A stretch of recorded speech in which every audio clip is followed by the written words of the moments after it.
अभी नवरात्रि चल रहे हैं, जिनके यहाँ पितृदोष होता है, काल सर्प दोष होता है, वास्तु दोष होता है, उनको ज़्यादा कुछ नहीं करना होना। महाराज एक बेल का फल लीजिए। क्या लेना है? बेल का फल, बेलपत्री का जो फल होता है उसको ले लो। उसके अंदर का जो गुर्दा होता है, अंदर का जो भाग होता है, उसको निकाल लीजिए और उस बेल के फल में आटा सेक कर उसमें शक्कर मिलाकर उसको उसके अंदर भर लीजिए। अमावस्या के दिन सुबह 10 बजे से पहले उस बेल फल में, जिसमें तुमने पंजेरी भरी है, आटा सेक कर भरा है शक्कर के साथ में, उसको अपने घर में घुमाने के बाद में जिसको काल सर्प दोष बताया है, पितृदोष बताया है या वास्तु दोष का स्मरण बताया है, घर में सब दूर घुमाकर अपने परिवार का हाथ का स्पर्श कराकर पीपल के पेड़ के नीचे तक खड्डा खोदकर उस बेलपत्र के उस फल को दाब दीजिए। उस फल को उसमें दबा दीजिए। महाराज केवल एक अमावस्या करना रहता है, पितरों के दोष से मुक्ति मिलती है और हमारे घर के कार्य सफल होना प्रारंभ हो जाते हैं। कार्य की सफलता होती है, कार्य में सफलता प्राप्त होने लगती है। हम तो कई बार कहते हैं महाराज जी, अगर ऐसा लगे किसी औषधि को आप ले रहे हैं, मालूम पड़े कि औषधि आपको लग नहीं रही है, शिव महापुराण की कथा कर रही है, मान लो औषधि आपको नहीं लग रही, आपने औषधि बहुत दिनों से ले रहे हो, कोई दवाई, मान लो आप किसी भी दवाई को ग्रहण कर रहे हैं और वो औषधि लगी नहीं रही है, वो शरीर को लगी नहीं पा रही और आप ठीक ही नहीं हो पा रहे, 15 दिन हो गए, 8 दिन हो गए, बताओ उतना की उतना ही कैटरीना है, उतना ही उतना अपना भरा हुआ, वही की वही लीवर, वही की वही किडनी, वही की वही स्मरण, सभी कुछ वही वही है, उतने की उतना ही। बीपी भी ऊंचा नीचा चल रहा है पर लेवल में नहीं आ रहा, शुगर भी लेवल में नहीं आ रही, तो प्रयास करा करो महाराज। बेलपत्री के फल का जो गुर्दा है, अंदर का जो भाग है फल का, उसको पानी में गला लीजिए और प्रदोष कम से कम प्रदोष नहीं हो और बीमारी जरा दवाई लगी नहीं रही हो तो बिना प्रदोष के भी कर सकते हो। उसको पानी में गलाइए, आधा घंटा पानी में, जैसे आपको सुबह मंदिर जाना है 10 बजे, तो सुबह स्नान कर कर कम से कम 6:30-7 बजे उसको पानी में गला दीजिए और उस बेले के फल का गुर्दा से गला हुआ पानी शिव जी को ले जाकर समर्पित कर दीजिए। महाराज उस पानी में से थोड़ा सा 1 चम्मच पानी शिव जी पे चढ़ा हुआ लेकर आ जाइए। उस पानी को जो बीमार व्यक्ति है उसको औषधि देने से पहले मात्र आधी चम्मच से भी आधा चम्मच उसको दे दीजिए। भगवान शंकर का श्री शिवाय नमस्तुभ्यम का जाप कर कर उस पानी को देने के बाद अगर आप औषधि देंगे तो ये पक्का है कि औषधि अपना कार्य करना प्रारंभ कर देगी और वो स्वस्थ होना प्रारंभ हो जाएगा। वो स्वस्थ हो औषधि के लिए। शंकर पर चढ़ी हुई भस्म, शंकर पर चढ़ा हुआ बेलपत्र, शंकर पर चढ़ा हुआ एक पुष्प भी औषधि का कार्य करता है। शिव महामृत्युंजय, अरे मार्कंडू जी के पुत्र मार्कंडे जो शंकर की आराधना में डूबे हुए थे, जिनकी उम्र कम थी, जिनकी आयु मात्र 12 वर्ष की थी और प्राण छूटना थे, और वो मार्कंडू जी के पुत्र मार्कंडे जी भगवत स्मरण में ऐसे डूब गए कि उनके मुख से महामृत्युंजय मंत्र का उद्घोष हो गया।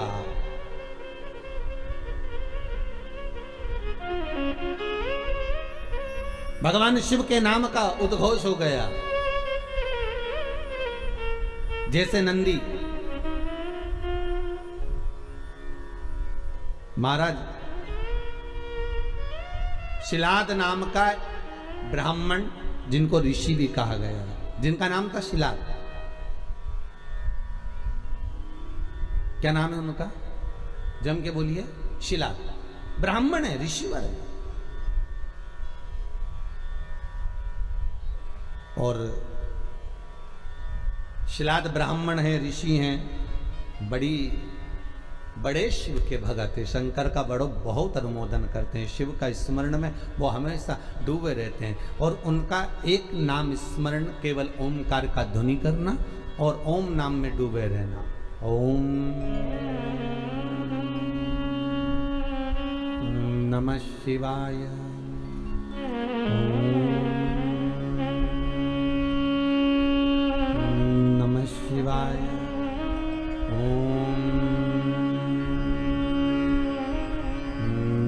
शिवाय।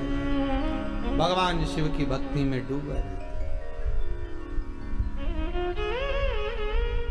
अब उनकी धर्मपत्नी से संतान नहीं, औलाद नहीं, बड़े दुखी है, बड़े दुखी। अच्छा, संतान नहीं हो, किसी नारी की गोद अगर, स्त्री की गोद अगर खाली रह जाए तो भी दुख होता है उसको कि मेरे घर में औलाद नहीं, संतान नहीं। हम कई बार कहे, आज फिर कहते हैं, ये टेस्ट भी बाद में कराना, सारी जांचें बाद में कराना। एक बार शंकर का भजन कर कर देखना। पिछले वर्ष कथा में तुमरुका जी की जो कथा कही थी, यूट्यूब पर डली हुई, अगर आप लोगों ने नहीं सुनी हो तो उसको निकालना यूट्यूब पर। श्री तुमरुका शिव महापुराण की कथा हमने कही थी, तुमरुका जी का व्याख्यान, उसमें वर्णन किया था। सब जगह से अगर हार जाओ और सारे रिपोर्ट आपकी आपने सब दूर दिखा ली, तो एक बार शंकर पर भरोसा कर कर तुमरुका जी का नाम लेकर सफेद आंकड़े की जड़ को शिवजी पे से रजस्वला धर्म के 7वें दिन 21 बार घुमा लो। नाम गोत्र बोलकर कमर में लाल धागे में बांध लो। पीपल के पत्ते शिवजी को चढ़ाओ, उठाकर लाओ। उस एक पत्ते को रात्रि को गाय के दूध में उकालो और उस दूध को दोनों पति पत्नी पियो। साथ रहिए, समय आएगा, बाबा चाहेगा तो 3 या 4 महीने में गर्भ ठहर ही जाएगा। सारे डॉक्टर को दिखा लिया अपनी जगह, टेस्ट भी करवा लिया अपनी जगह, पर एक बार प्रयोग, और वो विश्वास रखकर करना पड़ेगा। शंकर पर जो भी कार्य कर रहे हो आप, जो उपाय कर रहे हो आप, शिव का स्मरण कर, भगवान पर अगर विश्वास रखोगे, भरोसो दृढ़ इन चरणन कहो, श्री वल्लभ नख चंद्र छटा बिन सब जगह माही अंधेरो। अगर भरोसा है तो शंकर है, और भरोसा नहीं तो शिव कहां से।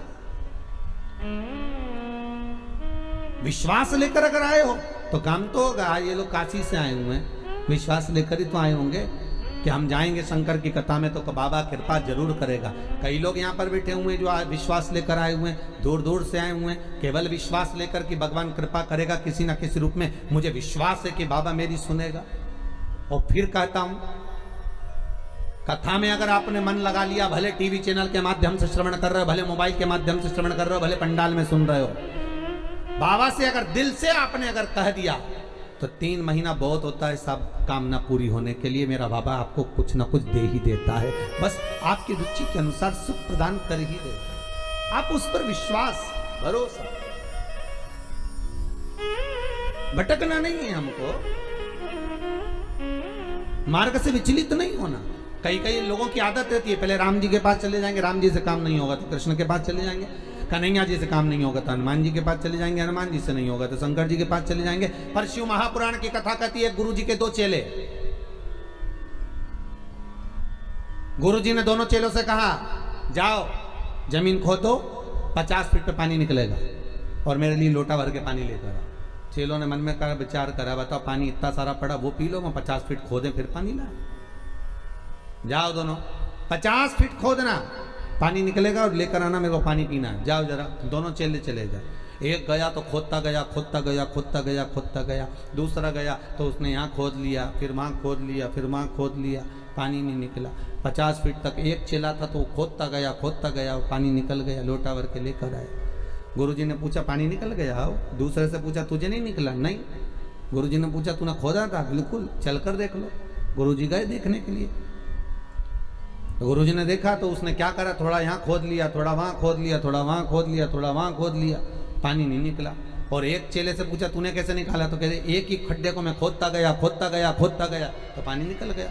यहाँ शास्त्र वही कह रहा है, एक पकड़ो और एक जगह ही खोदते रहो, शंकर जी का भजन करते रहो। तारेगा तो ये, मारेगा तो ये, कहेगा तो ये, जो कुछ करेगा खोदते जाओ, पानी जरूर निकलेगा। पर 10 जगह खोदोगे, कभी इधर खोद लिया, कभी उधर खोद लिया, कभी उधर खोद लिया, तो पानी नहीं निकलना है। कोई काम तुम्हारा बनना नहीं है, कुछ भी नहीं होना है। एक ही जगह खोदो, खोदे पानी निकलेगा। करो भजन एक का, पर आदत बुरी है ना तुम्हारी। फिर कोई घूम रहा था उसके पास, फिर किसी के पास। भगवान को भी मालूम है ये एक जगह नहीं टिकेगी रे, आज तुम्हारे पास आ गई, कल दूसरी जगह चले जाएगी, परसों चौथी जगह जाएगी, काम नहीं होगा तो भटकती फिरेगी, पर विश्वास नहीं रखेगी। जिस दिन ये विश्वास पक्का कर लेगी कि शंकर ही मुझे बचा सकते हैं, शंकर ही मुझे जिला सकते हैं, शंकर ही मेरा पेट भर सकते हैं, शंकर ही मेरा अनुमोदन कर सकते हैं, शंकर ही मुझे धन देंगे, दौलत देंगे, संपदा देंगे, शंकर के सिवा कोई नहीं देगा, तब शिव भी सोचता है अब नहीं डिगेगी, और नहीं डिगेगी तो परीक्षा लेंगे शंकर। पहले आपका काम हो सकता है नहीं भी करे शंकर, क्योंकि वो देखना चाहते हैं कि पहले जैसी थी वैसी की वैसी है, खड्डा अलग अलग खोद रही है क्या, पहले देखेंगे, पहले इधर से उधर से 10 जगह खड्डे तो नहीं खोद रही, फिर उसको लगेगा नहीं ये पूरा विश्वास रहकर टिक गई तेरे चरणारविंद में, तो वो महामृत्युंजय महादेव फिर प्रकट होकर कुछ दे ही देगा, ये उसकी कृपा फिर होगी। वो जब तक नहीं देता, जब तक परीक्षा नहीं लेता। सास बहू को चाबी जब तक नहीं देती, जब तक सास बहू की परीक्षा नहीं ले लेती। सास को भी लगता है कि बहू को चाबी दूंगी, और मालूम पड़े होता है। एक ससुर जी मर गए, बहुएं रोने लगी, खूब चिल्ला चिल्ला के, खूब धाड़ धाड़ के रोए।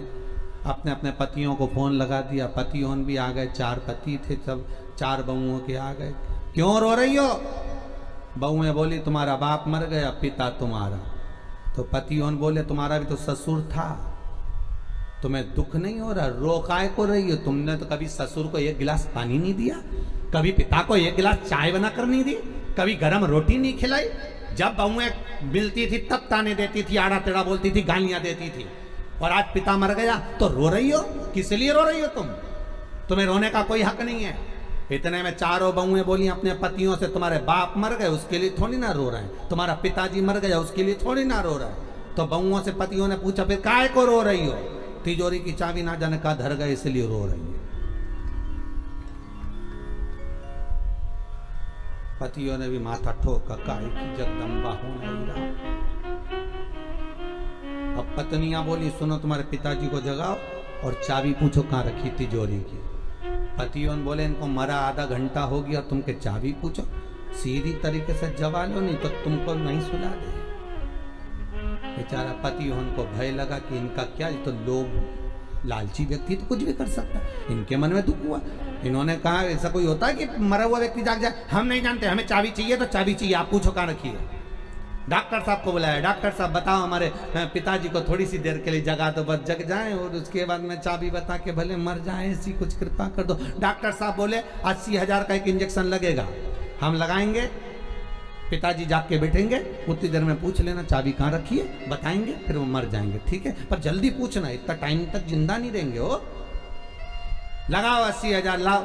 अब बहुओं ने सोचा चाबी तो निकालना है, तो बहुओं ने करीब अपनी अपनी रकम बेची है। बताओ बुढ़ा बीमार था तो 1 रुपए की नहीं बेची, और चाबी के चक्कर में सब 20-20 हजार में रकम बेची है। 20-20 हजार में रकम बेच गई, 80,000 रुपए लेके डॉक्टर के सामने दिए। डॉक्टर सामने का सामने खड़ी हो जाओ, और सामने खड़ी होकर जैसे ही जागे पूछ लेना चाबी कहाँ रखी है। और जैसे ही डॉक्टर सामने इंजेक्शन लगाया, ने बुढ़ा उठ के बैठा, ने डोकरा जैसे उठ के बैठा, इतने में बहुवन बोलती उससे पहले बुढ़ा बोल दिया क्यों रे, या पाड़ा के पानी पिलाया कि नहीं पिलाया, और मर गया।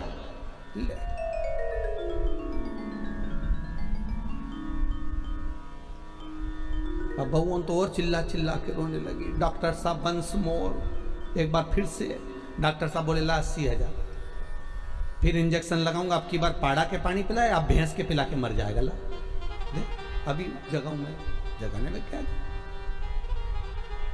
ये दुनिया है साहब, धन की मीत है, कोई किसी का नहीं संसार में, केवल धन ही मीत है। परसों की कथा में कहा था मरने के बाद सब कुछ फेंक देंगे पर अंगूठी चेन नहीं फेंकेंगे, सब रख लो।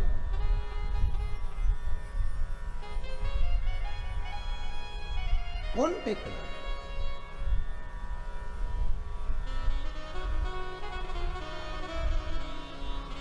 एक साधो आशा लगाकर बैठे रहना। विश्वास में आस भी है और विष भी है। विश्वास में दोनों चीजें, विष भी और आस भी है। आप विश्वास लगाकर अगर बैठे हुए हो तो आस अगर लगाए हुए हो तो यह पक्का है कि शिव मिलेगा जरूर, शंकर प्राप्त जरूर होगा। अगर आस लगाई है तो मिलेगा जरूर। वो मिलेगा।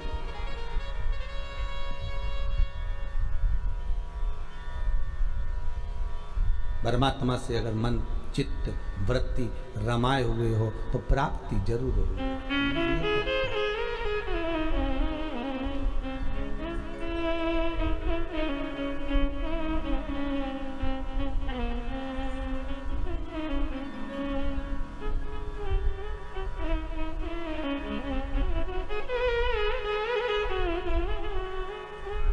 वो मिलेगा। और शिव महापुराण की कथा कहती है महाराज, उम्र भले कम हो पर भक्ति प्रबल हो। शिलाद की धर्म पत्नी से संतान नहीं थी, पर शिलाद के मन को खलता नहीं था, पर परिवार के लोग कहते थे कि कोई तो एक पुत्र हो जाए जो तार दे। तब भगवान शिव ने आकर एक वर दिया, चिंता मत करो, एक दिन जब तुम भजन करने के लिए कहीं जा रहे होगे, पृथ्वी को खोदोगे, उसमें से एक बालक निकलेगा, वही बालक तुम्हारा पुत्र कहलाएगा। निकला बालक, उसका नाम नंदीश्वर रखा। क्या नाम रखा है? नंदी। वो नंदीश्वर। पर पिता इतने विचित्र थे। अरे दुनिया के लोग कहते हैं शंकर जी के मंदिर में नंदी क्यों होना चाहिए। दुनिया के लोग कहते हैं आखिर नंदी ने ऐसा कौन सा पुण्य करा कि भगवान शंकर के दरवाजे पर नंदी सदा के लिए विराजमान हो गया। कहते हैं शंकर से ज्यादा आराधना नंदी की भी करेंगे तो उसकी भक्ति प्राप्त होगी। तो नंदीश्वर में ऐसा क्या सुख है? नंदीश्वर क्यों शंकर के मंदिर में इतने सारे गणों में केवल एक नंदी ही क्यों बैठ गया? क्यों नंदी का होना क्यों जरूरी है शंकर मंदिर में? बिना नंदी के शिव पूजा क्यों नहीं जाते हैं?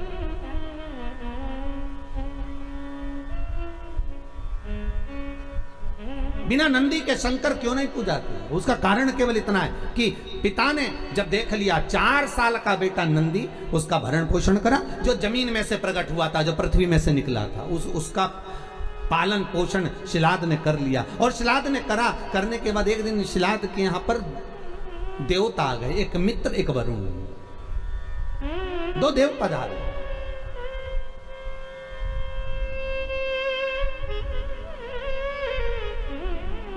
दो देव, मित्र और वरुण दोनों पधारे। और जब दोनों देव जब आए दोनों की सेवा में, आज शिलाद ने एक काम करा, अपने छोटे से पुत्र को लगा दिया कि इनकी सेवा करना। जाओ, मेरा आपसे भी निवेदन है, बहुत भाव से कहूंगा, आपके घर में कभी साधु आए, सन्यासी आए, तपस्वी आए, संत आए, साधक आए, उपासक आए, तो मेरा निवेदन रहेगा कि आपके घर के पुत्रों को, किसको? आपके घर के पुत्रों को, आपके घर के पोतों को, आपके घर के बच्चों को सबसे पहले सेवा में लगाइए और कहिए कि जाओ जरा सेवा करिए।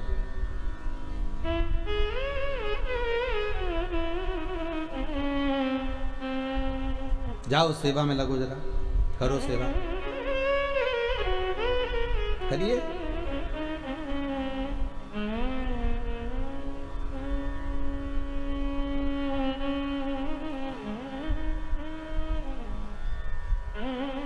आज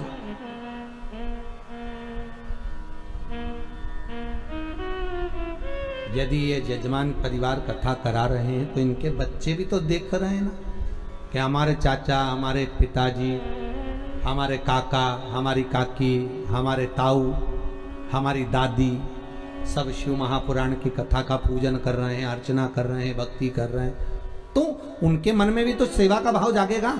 वो भी तो मन में जागृत करेंगे कि हमें भी सेवा करना चाहिए, हमारा भी सेवा का भाव उत्पन्न होता है कि हम भी भगवती स्मरण करें।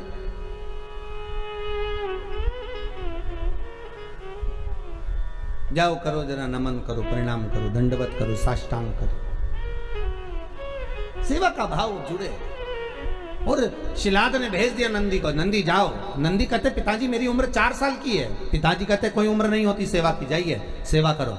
और सेवा करी, मित्र और वरुण की जब सेवा करी, सेवा करने के बाद इतने खुश हो गए मित्र और वरुण, वापिस देवलोक को जाने लगे। देवलोक को जाते जाते उन्होंने शिलाद को बुलाया, ए शिलाद हम तुम्हें वर प्रदान करते हैं कि तुम्हारा भगवान की भक्ति तुम्हारे हृदय में सदा विराजमान हो, तुम भगवान की भक्ति में सदा रमे रहो, तुम भगवान का उपास व्रत साधना नियम धारण करते रहो। जाओ, हम तुम्हें आशीर्वाद देते हैं कि तुम्हारी आयु की वृद्धि भी हो। शिलाद की आंखों में आंसू भर गए। सेवा किसने करी? जम के बोलिए। नंदी ने। पानी भरकर कौन लाया? नंदी। पोछा किसने लगाया? नंदी ने।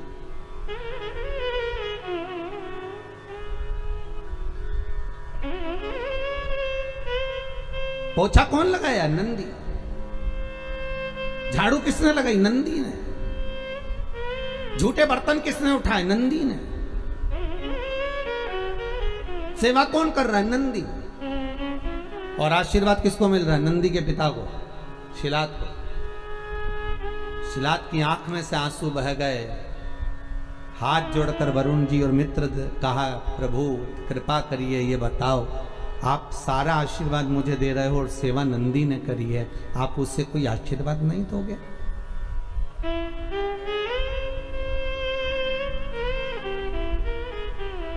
आप हमें कोई आशीर्वाद नहीं दोगे?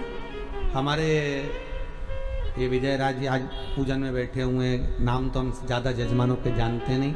अभय राज जी हैं, रामराज जी हैं, सभी भाई लोग। इनकी आदत ऐसी है ये नेताजी की कि ये हम छत पे भी हैं तो ढूंढ ढूंढा के पाँव पड़ने पहुँच ही जाते हैं। ये भी कम नहीं पड़ते, अभय राज जी भी हो। तो ये सब लोग, और एक वो हमारे हम कहेंगे सारथी जी हमारे हो, उनका नाम भी हम नहीं जानते, बंधु लाना ले जाना करते रहते। तो ये लोग बड़े विचित्र हैं। आज अभय राज जी कह रहे थे, गुरु जी ऐसा आशीर्वाद दे के जाना कि ऐसी कथा होती रहे, साल 2 साल में ऐसी कथाओं का स्मरण होता रहे, ऐसा वर दीजिएगा। हम मन में सोच रहे थे कि इतनी सेवा कर रहे हो, आगे बढ़ बढ़कर कहीं सफाई करना, कहीं जूठे बर्तन उठाना, कहीं कुछ करना। भले मुंबई में आप रहते होंगे, नौकर आपके बहुत काम करते होंगे, पर यहाँ आप सेवा में लगे हो शंकर की, तो ये विश्वास है कि आशीर्वाद हम क्या देंगे, आशीर्वाद तो हमारा शंभू देगा कि वो कृपा कर ही देगा। हम क्या वर देंगे? हम किसी को आशीर्वाद वगैरह नहीं देते हो।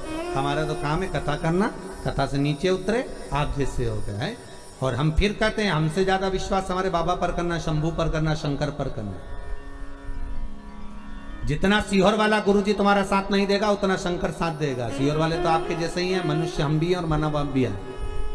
हम भले हम पर विश्वास मत करना, पर मेरे शंकर पर विश्वास करना, जो त्रिलोकी का नाथ है, त्रिकालदर्शी है, कोई साधारण नहीं है वो, उस पर भरोसा रखना।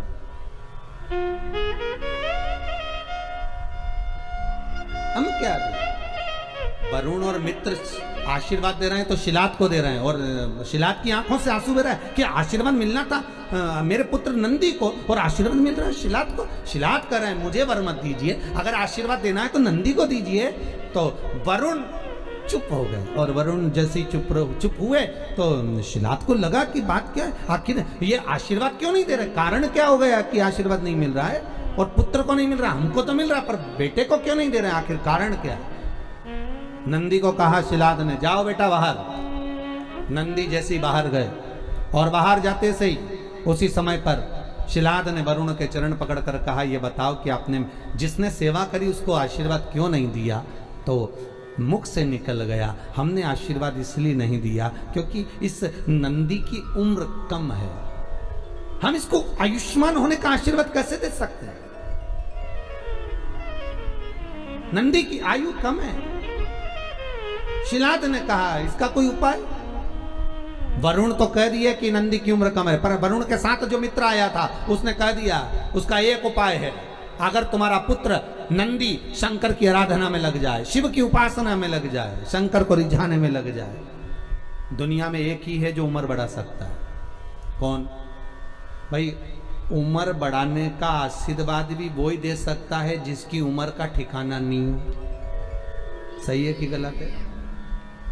अरे बोलो तो सही है ना, जिसकी उम्र का ठिकाना ही नहीं।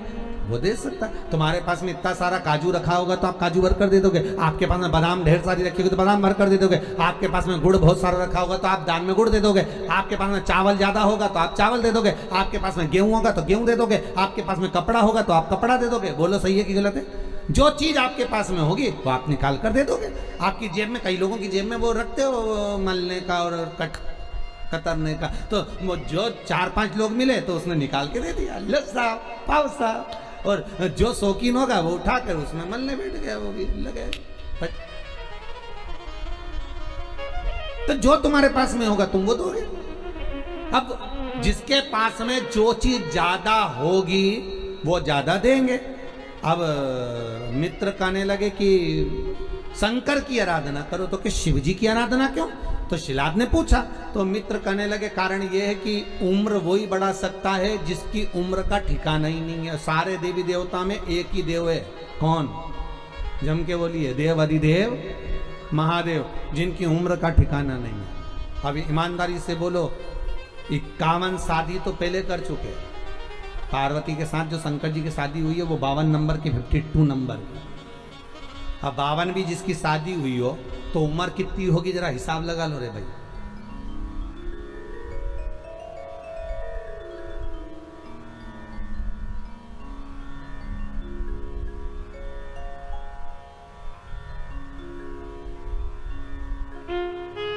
जैसे लाइट आई आप लोगों ने हाथ जोड़कर क्या मांगा? हमारी भी इतनी करा देना कि नहीं? 52 शिव की। जब पार्वती जी के साथ में बावर हो रही थी शिव जी की, तो माता पार्वती जी की मां मीनावती ने समझाया था कि शिव तो ठहरे कैलाशी, अरे गोरा पछताओगी, और बूढ़े जोगी के संग में तुम कैसे रह पाओगी। ये बूढ़े जोगी, तो पार्वती जी बोली मैया एक बात बताओ, आपने कहा शंकर बूढ़े, तो इनकी उम्र बता दो। और आपके यहाँ भी मैं निवेदन करूंगा पूरे पांडे तारा में कोई ऐसा हो जो शंकर जी की उम्र बता दे तो जरूर बता देना भैया। किसी को मालूम हो कि शंकर की उम्र कितनी थी? है शंकर की उम्र कितनी है? किसी को नहीं मालूम। तलातल रसातल, अरे भगवान विष्णु भगवान ब्रह्मा के ही कई अवतार हो गए, पर शंकर वही की वही रह गए, शिव वही की वही है। जानना कठिन है हमारा। भगवान शिव कोई साधारण नहीं है महाराज, उनको साधना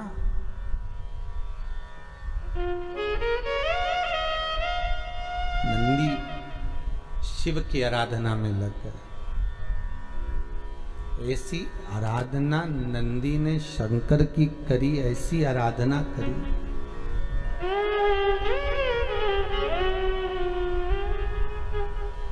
शिव प्रसन्न हो गए, मांग ले तुझे क्या चाहिए।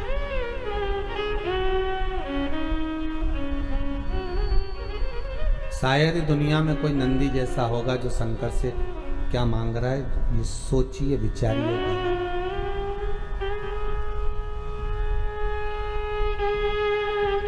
आप क्या मांग सकते हैं शंकर से? धन दौलत संपदा सत्ता वैभव, यही मांगेंगे।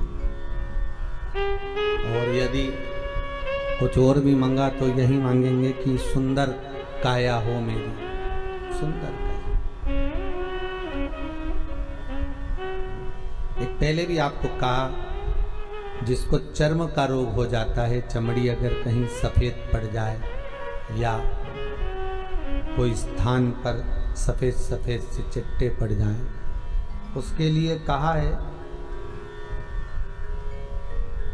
पूर्णिमा के दिन जब गाय अपने बछड़े को दूध पिला रही हो, बछड़े के मुख में जो फेन आ जाता है वो फेन चम्मच में ले लीजिए और उस फेन को पूर्णिमा की रात्रि को 12 बजे शरीर पर लगा लें, जहाँ जहाँ सफ़ेद दाग हो या चट्टे हो। आधा घंटा तक लगे रहने के बाद में फिर स्नान करें और एक बार सूर्य कुंड का स्नान जरूर करें, जो झांसी दतिया के पास में है सूर्य कुंड, उसका स्नान करें। वहाँ की मट्टी लाकर शरीर पर लगाकर आधा घंटा धूप में बैठकर फिर स्नान करें। धीरे धीरे चमड़ी अपने असली कलर में आना प्रारंभ हो जाए, अपने असली स्वरूप में वो चमड़ी आना प्रारंभ। सूर्य कुंड का स्नान।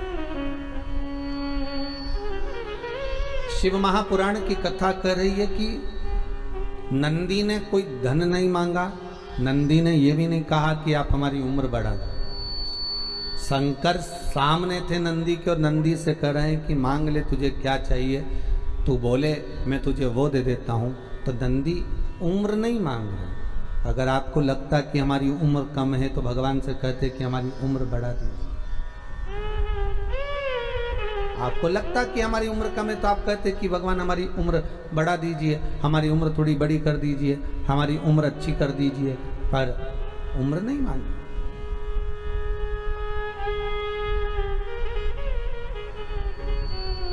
हमें उम्र नहीं। नंदी कह रहे हैं भोलेनाथ बस इतनी कृपा कर दीजिए कि आप मेरे साथ हर पल, हर घड़ी, हर क्षण, हर समय आपका और मेरा साथ बना रहे। मैं आपका दर्शन एक क्षण के लिए भी ओझल ना करूं, एक क्षण के लिए भी ना छूटे, बस ये वर दे दीजिए। शंकर जी ने कहा अगर मेरे पास में रहना होगा, तुम्हारा ध्यान ना भटके, उसके लिए तुम्हारा रूप बदलना पड़ेगा। आप नंदी कहते हैं ये काया किस काम की है, आप मेरा स्वरूप भी बदल दीजिए। शिव जी ने कहा तुम्हें बेल का मुख लगा दे, लगा दीजिए। मनुष्य का मुख हटाकर शंकर ने बेल का मुख लगा दिया नंदी को। और शिव जी से मांगा क्या कि एक क्षण के लिए मैं आपसे दूर ना हूं, एक क्षण के लिए मैं आपसे दूरी ना बनाऊं, आप मेरे सामने और मैं आपके सम्मुख में हूं। शिव जी ने तथास्तु कह दिया। तथास्तु। जरा विचार करिएगा कितनी सुंदर चरित्र है।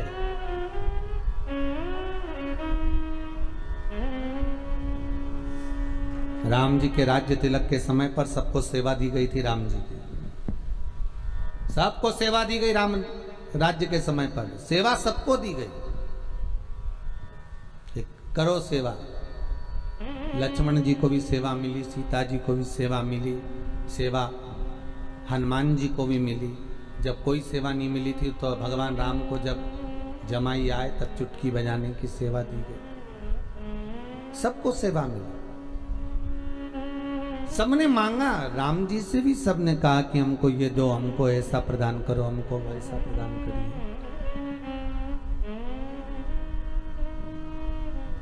पर जैसा नंदी ने मांगा, जैसा नंदी मांग रहे हैं वैसा शायद किसी ने नहीं मांगा होगा कि हर घड़ी, हर पल, हर क्षण, हर श्वास में मैं आपके सम्मुख में हूं, मैं आपके सामने हूं। हर पली, हर पल, हर घड़ी में, हर क्षण में।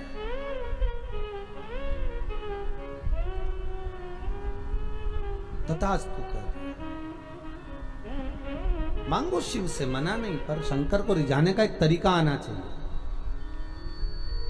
शंकर के प्राप्ति का एक साध्यता का, एक आनंदता का भाव आना चाहिए। राम राम रटते रहो जब तक घट में प्राण, कबहू तो दीन दयाल के भनक पड़ेगी कान। जपते रहो, भगवत स्मरण करते रहो, नाम जाप, नाम स्मरण, नाम संकीर्तन करते रहो। और आपकी चित्तवृत्ति में जब नाम स्मरण का सुख अपने आप समाहित हो जाएगा, आपकी चित्तवृत्ति में जब भगवान के नाम का सुख अपने आप आ जाएगा, तो शंकर स्वयं एक ही जगह पर अगर खोदते रहोगे तो पानी निकल ही जाएगा, शिव मिल ही जाएगा। फिर शंकर को मिलने में देरी नहीं लगेगी। तारकासुर के 3 पुत्र थे, तारकाक्ष, विदुमाली और कमलाक्ष के 3 पुत्र।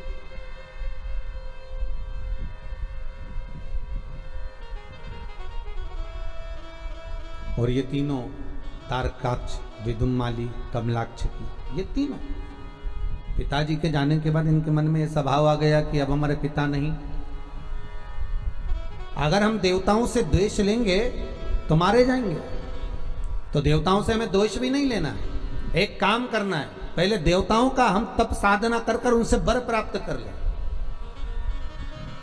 तो तीनों ने वर प्राप्त करा, वर मांगा ब्रह्मदेव से, ब्रह्मा जी से कहा हमारे प्राण ना छूटे, हम अजर और अमर हो जाएं, ऐसी कृपा कर दो। ब्रह्मदेव कहने लगे ये कभी नहीं हो सकता कि तुम अमर हो जाओ।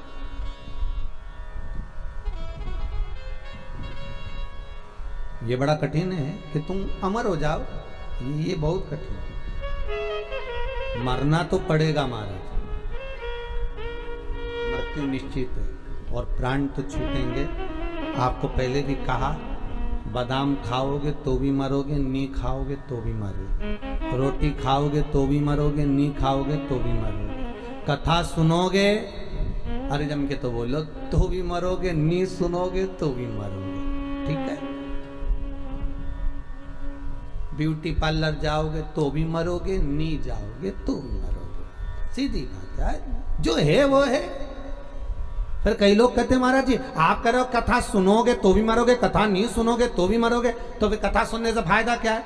हमारा कहना केवल इतना सा है, बिल्ली अपने बच्चे को अपने मुंह से पकड़कर 7 घर लेकर जाती है, बच्चा मरता है क्या बिल्ली का? नहीं। बिल्ली अपने मुख से चूहे को पकड़ती है, चूहा बचता है क्या? नहीं। उसी तरह अगर तुमने कथा सुन ली, भगवान का भजन कर लिया, नाम जाप कर लिया, नाम स्मरण कर लिया, नाम संकीर्तन कर लिया, शिव की आराधना कर ली, तो बिल्ली जैसे काल के मुंह में जाओगे तो सही, पर बिल्ली के बच्चे जैसे बचकर बाहर निकल जाओगे। और अगर भजन नहीं करा तो मरोगे तो, पर चूहे जैसे लहूलुहान हो जाओगे। कथा का बस यही फल,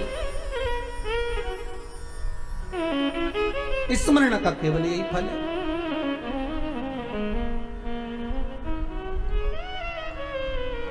भजन का केवल यही फल है, और उस भजन के फल का आनंद यही रहेगा कि आप तो कह दिया, ब्रह्मा जी बोले तुम्हें मरना तो पड़ेगा, तारकाक्ष विदुमाली कमलाक्ष की तुम्हें मरना तो पड़ेगा, मृत्यु तो निश्चित है, मरना पड़ेगा।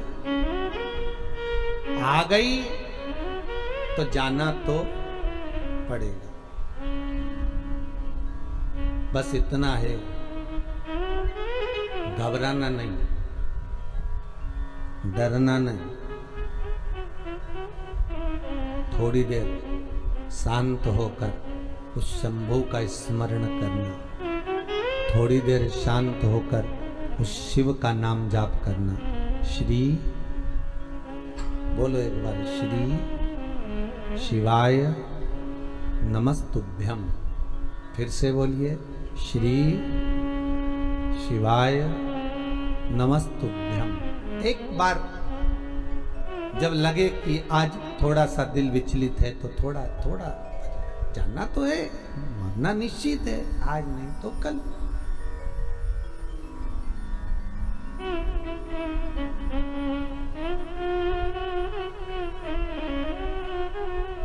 जाना तो निश्चित है।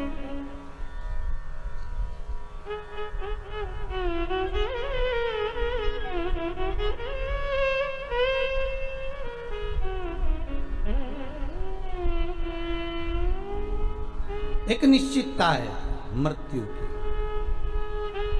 बस भजन करते हुए, कीर्तन करते हुए, नाम स्मरण करते हुए जाएं तो एक आनंद की अनुभूति होगी, आनंद की अनुभूति। शिव कथा कर रही है, शंकर का अनुमोदन कर रहा है, शिव महापुराण की कथा वर्णन कर रही है।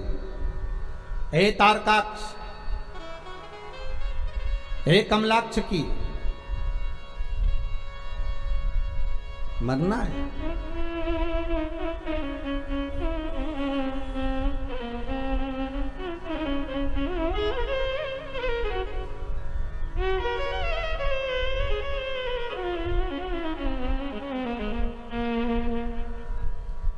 और जब मृत्यु एक निश्चित जगह पर है, शिव महापुराण की कथा में, गरुड़ पुराण में स्पष्ट कहा गया, जब माता के गर्भ से बच्चे का जन्म होता है, नाल कटती है, और नाल कटते समय, जिस समय नाल कटी, जन्म हुआ, बस उसी समय पर तुम्हारे मरने की तारीख, घड़ी, पल, दिन, तिथि निश्चित हो जाता है कि ये इतनी बजे, इतनी घड़ी में, इतने पल पर, इतने क्षण में इस जगह पर प्राणों को छोड़ेगा।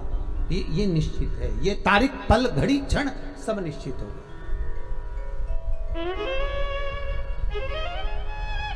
निश्चितता बन गई कि अब इसको जाना है, और उसकी निश्चितता, वो घड़ी, वो पल, वो क्षण निश्चित है उसका, आएगा।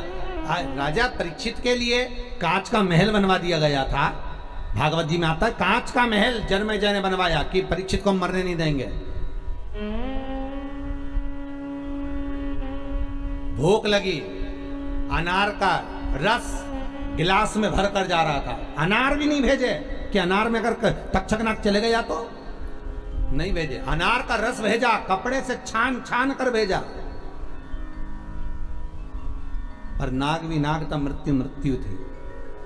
गिलास की पेंदी के नीचे तक्षक नाग चिपक कर चले गया था, गिलास की पेंदी के नीचे चिपक कर चले गया और मृत्यु आ गई।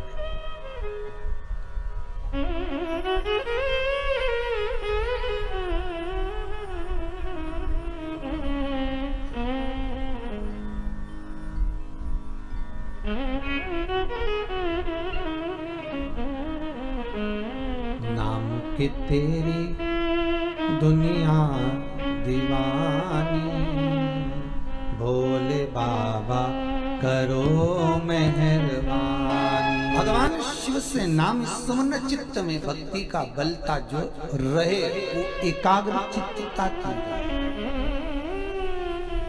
एकाग्र चित्त। शिव कथा कह रहे हैं, तारकाक्ष, विजुमाली, कमलाक्ष की, ये तीनों की तीनों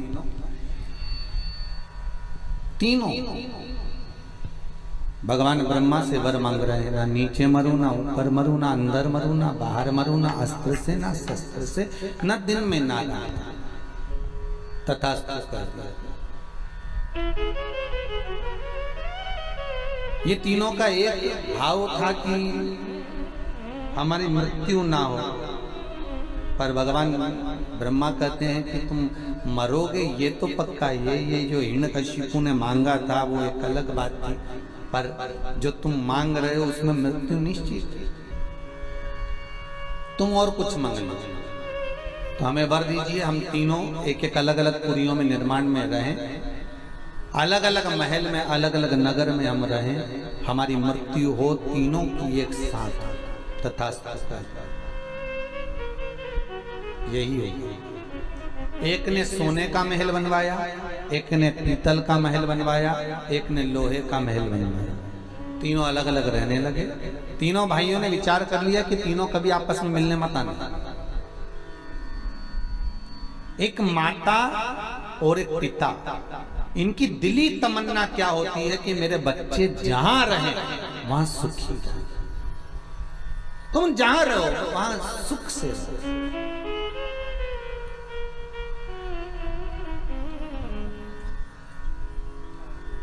तुम्हारी मर्जी पड़े जहां रहो, पर स्वस्थ और सुखी रहो।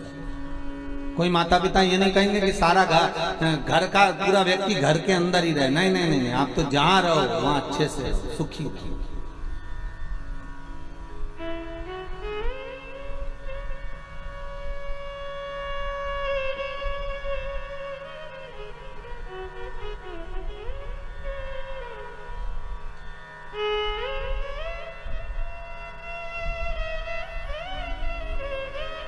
अब तीनों अलग अलग रह रहे थे, पर उपद्रव इतना उपद्रव मचाया इन तीनों ने कि देवता उन परेशान हो गए, और देवताओं ने आपस में बात करी कि इनको मारे कोई। तो सब ने जाकर शंकर जी से निवेदन करा, भोलेनाथ जी इनको तो आपको ही मारना पड़ेगा। शंकर भगवान बोले मारने को तैयार हूं, पर बात इतनी सी कि तीनों मरेंगे तो एक साथ मरेंगे, और इन तीनों को एक साथ लाना के लिए 33 कोटि देवता सारे पशु बन जाए और मैं तुम्हारा पति बन जाऊं। मैं तुम्हारा पति बनकर बड़े नंदी का रूप धारण कर कर तुम्हारे पीछे पीछे भागता हुआ आऊंगा। तुम इन तीनों को अपने अपने महल से निकाल कर एक जगह पर लेकर आना, तीनों का मैं संहार कर दूंगा। तीनों को इकट्ठा कर कर एक जगह पर लेकर आए। भगवान बड़े नंदी का रूप धारण कर कर उनको मारने के लिए आतुर हुए। जैसे ही आतुर हुए, तारकाक्ष बिंदु मामली को तो मार दिया, कमलाक्ष की ने फरसा उठाकर भगवान शंकर का गला काट दिया। शिव जी नंदी के रूप में आए थे। शंकर का जैसी गला कटा, वो कटा हुआ गला नेपाल में जाकर गिरा। शिव जी का धड़ केदारनाथ जी के रूप में विराजमान हुआ। पर शिव जी ने देखा यदि ये आज नहीं मरे तो फिर नहीं मरेंगे, तो शंकर भगवान ने सोचा इनको मारना जरूरी है। शिव जी अपने असली स्वरूप में आ गए, त्रिशूल उठाकर तारकाक्ष विदुमाली को मारा। जैसे ही मारा, कमलाक्ष की मारने के लिए पीछे से दौड़ा। भगवान ने पीछे का कोना, उस त्रिशूल की नोक पीछे का भाग कमलाक्षकी को दिया। तब जाकर ये तारकासुर के 3 पुत्र मरे। देवता आनंदित हुए। तब देवताओं को लगा कि अब सुख का भान होगा, अब आनंद की अनुभूति है, अब आनंद की अनुभूति होगी। अच्छा, देवताओं के साथ और आपके साथ और हमारे साथ एक जैसा ही होता है। अपन थोड़े दिन अच्छे से जीते हैं, इसके बाद लगता है अब सारा दुख, सारी तकलीफ, सारा कष्ट चले गया। जैसे पिछली बार कोरोना आया था, चले भी गया था, किसी को नहीं मालूम था कि ये जन्मदिन मनाने वापिस आ जाएगा।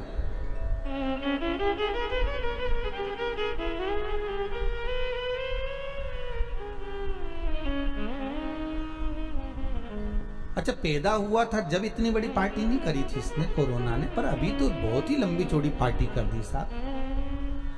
कजन कितनों को निपटाया जा रही है, जो जो इसकी पार्टी में जा रही है सबको निपटा रही है। आपसे भी निवेदन है, दूर रहना,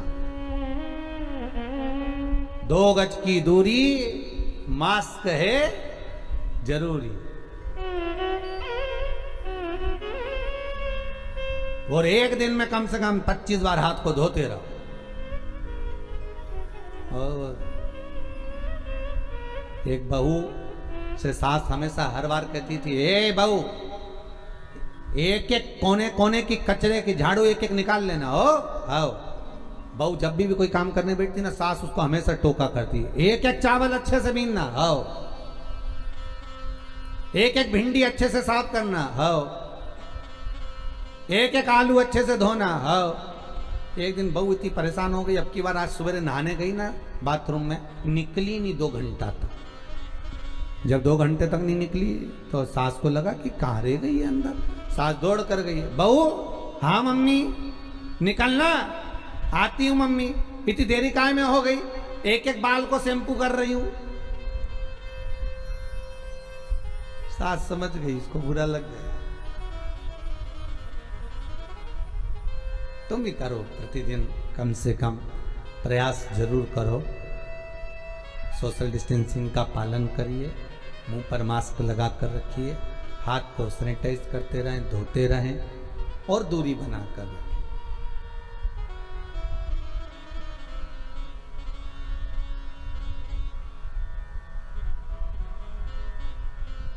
बहुत जरूरी। आज होता है, अपन सोचते हैं कि अब अच्छा दिन आने वाला है, समय अच्छा आएगा, अच्छा हो जाएगा। यही सोचते सोचते सोचते सोचते होता है। एक जैसे संत है, एक नदी के किनारे पर बैठ गया, तट पर। किसी ने पूछा, बाबा जी क्यों बैठे हो? बाबा जी बोले, नदी का पानी खत्म होए तो मैं पार हो जाऊं। दूसरे ने कहा, बाबा जी ये नदी का पानी कभी खत्म नहीं होगा, तुम्हें पार होना है तो नाव में बैठो और चले जाओ। संत कहने लगे, इसलिए तो समझाने के लिए बैठा हूं कि दुनिया के लोग सोचते हैं बस ये समय निकल जाए, इसके बाद फिर अच्छा समय आएगा, ये समय निकल जाए इसके बाद अच्छा समय आएगा। मालूम पड़े पानी बहता रह गया, तुम बैठे कि बैठे ही रह गए। इसलिए निवेदन है, भगवत भजन की नाव पकड़ो, राम नाम, कृष्ण नाम, शिव नाम जपते हुए इसको पार करते रहो। ये भव सागर की नदियाँ है, बहती रहेगी। पार होने का तरीका केवल शिव महापुराण, राम कथा, कृष्ण कथा ही है, जिसके माध्यम से हम पार हो सकते, हम पार निकल सकते। बस साधन वही है, कोई दूसरा नहीं है।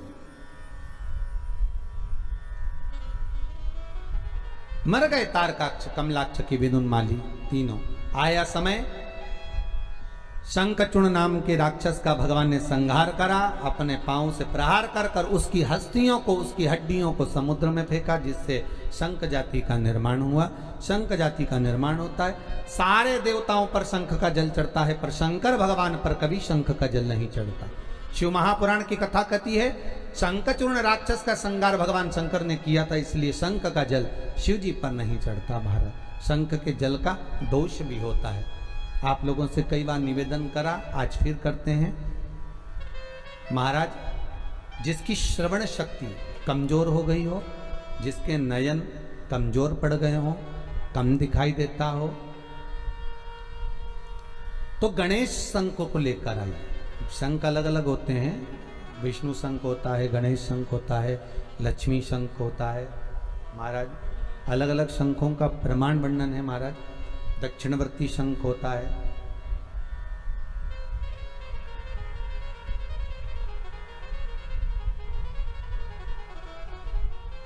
तो गणेश शंख को लेकर आइए। अगर आंखों से बहुत कम दिखाई दे रहा हो तो 12 महीने शिवरात्रि आती है, किसी भी शिवरात्रि पर शंकर भगवान पर पीपल के पत्ते पर शहद रखकर शंकर जी पर डाल दीजिए। उस शहद को पीपल के ही पत्ते पर रखकर ले आइए, घर पर लाकर उसको कटोरी में निकाल लीजिए, पत्ते को ठंडा कर दीजिए। उस ओरिजिनल शहद, असली शहद होना चाहिए, उस शहद को आंखों में काजल जैसा लगाना प्रारंभ कर लीजिए। 1 महीना या 15 दिन आप आंखों में लगाएंगे, धीरे धीरे रोशनी बढ़ना प्रारंभ हो जाएगी। श्री शिवाय नमस्तुभ्यम का जाप करें या चंपेश्वर महादेव का स्मरण करें। चंपेश्वर महादेव का स्मरण कर कर भी नैनों में आप शहद लगा सकते हैं, उससे रोशनी बढ़ती है। महाराज, दूसरा, श्रवण शक्ति कमजोर हो, विवेक कमजोर हो, नयन कमजोर हो, वाणी कमजोर हो, तो गणेश मुखी शंख के अंदर पानी भरकर उसमें थोड़ा सा एक चांदी का सिक्का या तार डाल दें, या सिक्का डाल दें, या चांदी की कोई सामग्री हो तो वो डाल दें, पानी भरा रहने दें। सुबह सुबह उस पानी को थोड़ा सा आचमन करना प्रारंभ करिए। आपको वाणी हो, श्रवण शक्ति हो, नयन शक्ति हो, उसमें प्रबलता आना प्रारंभ। पर गणेश मुखी शंख होना चाहिए। कौन सा शंख होना चाहिए? गणेश शंख। शंख का प्रमाण शिव महापुराण का। भगवान शिव का स्मरण, भगवान शंकर का नमोदन, भगवान शंकर का नाम जाप, भगवान शंकर का नाम स्मरण जीव को आनंद देता। समय आया, आगे वर्णन आया। भगवान एक बार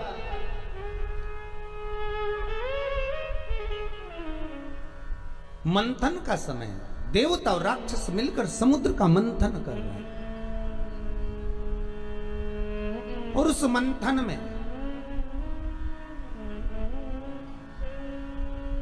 सबसे पहले अगर प्राप्त हुई है तो गौ माता प्राप्त हुई। उस मंथन में अगर प्रकट होने वाली सबसे पहले है तो गाय। नंदा, सुभद्रा, सुरभि, सुशीला, बहुला, ये 5 गाय समुद्र मंथन के समय पर प्रकट हुई, और उसके बाद जो निकला वो हलाहल विष निकला है। उसके बाद जो प्राप्त हुआ वो विष था, फिर निकला विष। अच्छा, देखिए कितना सुंदर प्रसंग है। सबसे पहले अगर कुछ निकला है तो गाय निकली, गाय के बाद निकला है विष। शिव महापुराण की कथा कहती है गाय को निकालने का कारण केवल इतना था कि जो विष पिएगा उसका कंठ जलेगा, तो कंठ में जलन अधिक होगी। अब कंठ में जब जलन होगी तो उस जलन को अगर कोई रोक सकता है तो गाय का दूध रोक सकता है। जब गाय माता के दूध से शंकर भगवान का अभिषेक होगा तो उससे जो जलन है, तपन है, वो समाप्त हो। हम पहले भी कहें, आज फिर कहते हैं, प्रयास करिएगा कि अभी कोरोना महामारी चल रहा है, अगर गौ माता का असली घी, गाय का असली घी, और वो भी देसी गाय का, ये जर्सी मर्सी गाय का नहीं, देसी गाय का असली घी अगर आपके घर में हो तो उस घी को अपनी उंगली में लेकर नासिका में थोड़ा थोड़ा लगाना प्रारंभ करिए। थोड़ा उस घी का सेवन करना प्रारंभ करिए, असली घी का। औषधि है, गौ माता का जो घृत है वो औषधि। और फिर निवेदन करेंगे, अगर मौका मिले आपके यहाँ अगर देसी गाय हो तो कहीं अगर देसी गाय प्राप्त है तो गौ माता का जो मूत्र है गंगा के बराबर है, उस मूत्र को लाकर, गौ औषधि को लाकर, गौमूत्र को लाकर अपने घर का लेपन पोषण भी करिए तो कोई दिक्कत नहीं है। ये वायरस अगर मेरी माता के, गौ माता के संपूर्ण शरीर में अगर 33 कोटि देवता है तो मेरी माँ इस वायरस को निगलने की सामर्थ्यता रखती है। इतना तो मेरी माँ गौ माता जानती है, रखती है, तो उसका लेपन अवश्य। महाराज प्रयास करिए, सर्वप्रथम निकलने वाली अगर कोई है तो वो गौ माता, और गौ माता के बाद अगर कुछ प्राप्त हुआ है, गौ माता के बाद अगर कुछ प्राप्त हुआ तो वह हला हला विष, और वो विष हमें जब प्राप्त हो गया और वो विष लेकर देवता कहीं नहीं गए, सबसे पहले अगर विष लेकर पहुंचे तो शंकर भगवान के पास पहुंचे। हर हर महादेव। भोलेनाथ जी ने पूछा क्या बात है, तो कहा प्रभु जी आपके लिए हम थोड़ा सा ये विष लेकर आए हैं। तो भगवान शंकर के लिए विष लेकर आए? हाँ। तो पार्वती जी बोली विष और शिव जी आपके लिए, विष आपके लिए? हाँ। पार्वती जी ने पूछा ये विष काय में से निकला? समुद्र में से। अच्छा, अगर ये समुद्र में से विष निकला है तो ये सारे देवताओं को मिलना चाहिए ना, फिर आप अकेले के लिए काय को आया? शंकर भगवान बोले अरे पार्वती तू जानती नहीं है, तुझे इतना ज्ञान नहीं है बिल्कुल भी। पार्वती जी बोली क्या ज्ञान नहीं है? विष और आपके लिए आया? हाँ। अरे तो आप विष पियोगे? हाँ। भगवान शंकर बोले विष तो मुझे पीना पड़ेगा, विष तो मुझे धारण करना पड़ेगा। शंकर भगवान से पार्वती जी ने पूछा कि इतना विष आप क्यों पी रहे हो? शंकर भगवान बोले पार्वती जो घर की माँ होती है, घर की जो माता होती है, रूखी रोटी, बासी रोटी, ठंडी रोटी उसी के हिस्से में आती है।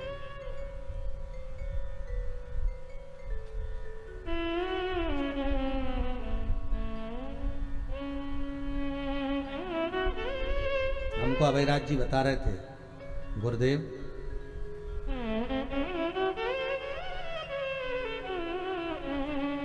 हमारे पिताजी, अभयराज जी बोल रहे थे कि जब पिताजी शांत हो गए थे तो कुछ भी नहीं था, कुछ भी नहीं। गुरुदेव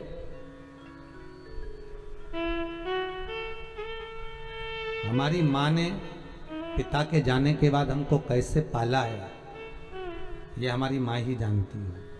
अभयराज जी कह रहे थे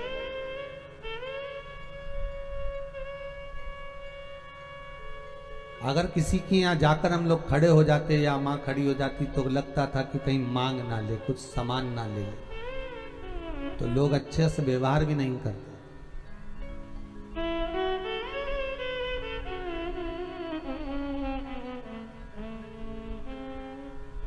हमारी माँ, अभयराज जी बोल रहे थे, जब हमको भोजन करा देती और हम पूछते माँ तेरे लिए कुछ है कि नहीं है? है, रखा है, ढक कर रखा हो। जब बर्तन को हटा कर देखते थे तो उसमें भोजन नहीं रहता था, भूखी ही रह जाती।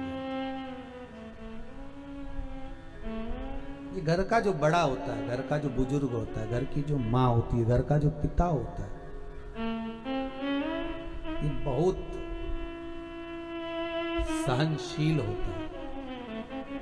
इसीलिए इनको माता और पिता को भगवान कहा जाता है। क्या कहते हैं? भगवान। और आप लोगों से फिर निवेदन करूंगा, जिस घर में माँ बाप की इज्जत नहीं होती उस घर में देखना कभी बरकत नहीं होती। जहां पर माता पिता का आदर होगा, सम्मान होगा, सत्कार होगा, वहां लक्ष्मी भरपूर बरसेगी। और जहां माता पिता का आदर घटता चले जाता है, जहां माता पिता से आड़े टेढ़े शब्दों में बात करी जाती है, जरा सी देर में बहुएं जब सास से ससुर से तार्किक बात करने लगती हैं, ताने देकर, एक दूसरे को ताने से जब बातें करी जाती है, उस घर में संपदा नहीं टिकती।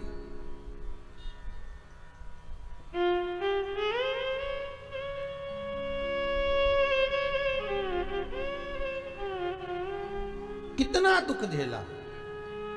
बहुओं को लगता है कि हमारी सास बस हमको टोका करती है, हमारी सास हमें टोकती है। टोकने का कारण केवल इतना है कि उस सास ने अपनी जिंदगी निकाल दी एक एक रुपया जोड़ने में। उसने नहीं देखा था इतना धन, उसने पूरी जिंदगी लगा दी संवारने में, बच्चों को पालने में। उस पिता ने अपना पूरा जीवन झोंक दिया अपने बच्चों को आगे बढ़ा। थोड़ी सी गंगा पृथ्वी को दे देता है, उसी तरह अपनी कृपा की गंगा आप सब पर मेरा शिव जरूर देगा, मेरा शंकर जरूर। आवाज क्लियर करो, आवाज। मेरा शिव, मेरा ओघड़दानी, मेरा शंकर कृपा की गंगा बहाएगा, देगा जरूर। 5 दिन है आपके पास, हमारे पास भगवान शंकर की इस पवित्र कथा को अपने जीवन में उतारने के लिए, भगवान शंकर की कथा को अपने जीवन में लेकर जाने के लिए।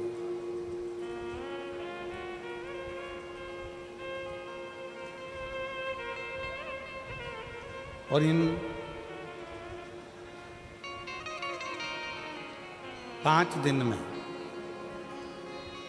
आप शंकर भगवान की अविरल भक्ति को इतना धारण कर लो, अपने अंदर इतना उतार लो, इतना उतार लो, अपने अंदर इतना उतार लीजिए कि हमको भगवान को ढूंढने नहीं जाना पड़े, भगवान शंकर अपना डमरू लेकर हमको ढूंढने के लिए यहाँ तक पहुँचे। आप इतना प्रयास करिए, प्रयास करो। एक बात बताओ,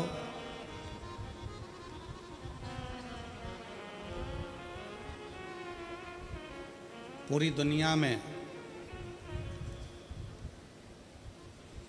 जितना जितना तरह का पाप होता है, पूरी दुनिया में जितने जितने तरह का क्राइम होता है, वो सारा पाप, वो सारा क्राइम लंकापति रावण की सेना में, उन राक्षसों में हुआ करता था।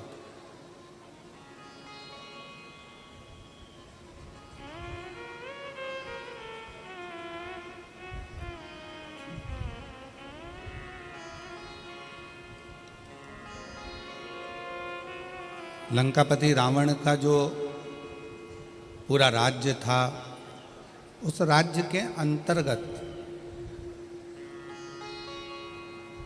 लंकापति रावण का जो राज्य था, उस राज्य के अंतर्गत जितने असुर रहते थे, जितने राक्षस रहते थे, जितने असुरों का वहाँ निवास था, वह राक्षस निवास करते थे, जितने असुर वहाँ निवास करते थे, जितने राक्षस वहाँ निवास करते थे, सभी असुर अनेक तरह के पापों में लिप्त रहते थे।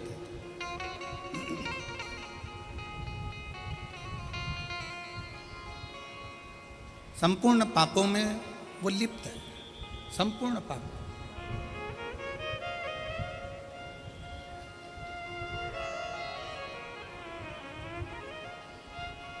आप जरा विचार करिए, विचार करिए। शंभो शंभो शंभो शंभो शंभो शंभो शंभो शंभो। अब जरा विचार करिए। शंभो शंभो शंभो, जरा विचार करिए कि सारे के सारे पाप। शंभो शंभो शंभो।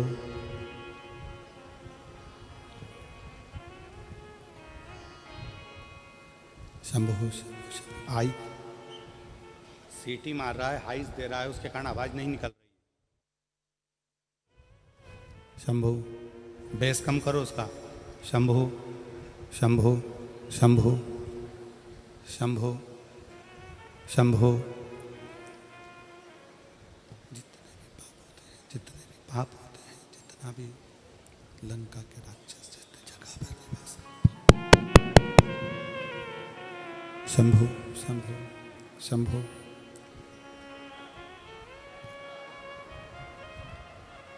लंका के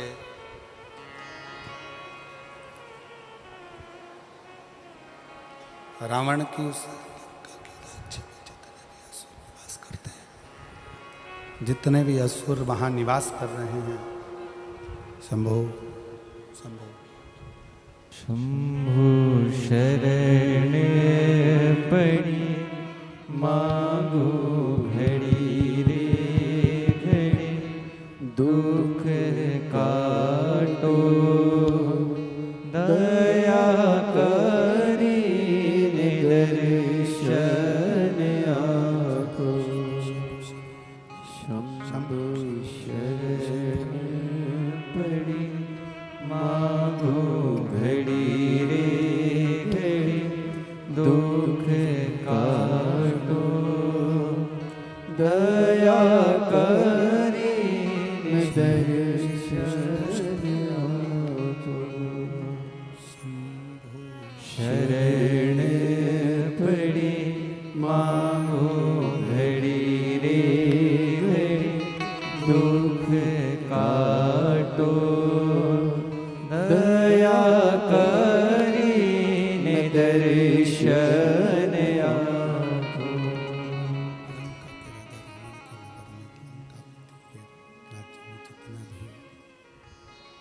लंका के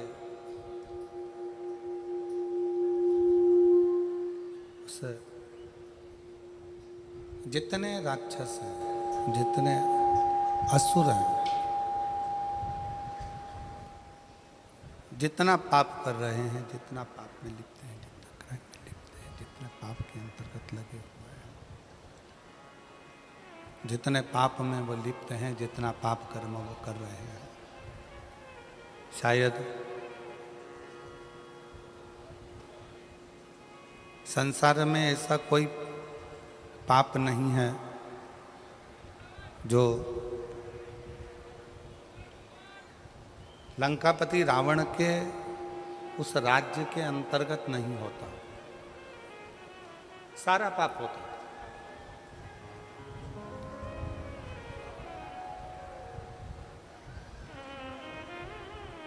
पर जरा विचार करिएगा, जरा सोचिएगा, जब लंका में इतना पाप होता था, इतना दुराचार होता था, जितने राक्षस वहाँ निवास करते थे, जितने असुर वहाँ निवास करते थे, जितने राक्षस वहाँ रहते थे, वो सारा की सारा इतना पाप किया करते थे, दिन रात पाप कर्म में लिप्त रहते थे।